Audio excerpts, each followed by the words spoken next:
હરિયાળી બનાવીશું. શાળાની સંપત્તિ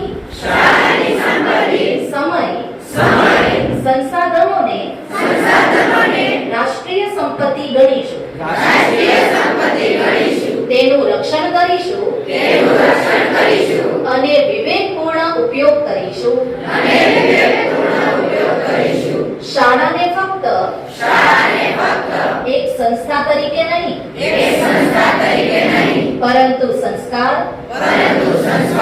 સેવા, સમર્પણ નું તીર્થ માનીને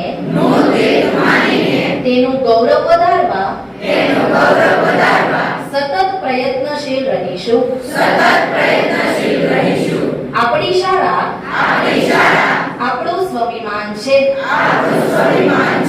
આપણી શાળા આપણું સ્વાભિમાન છે.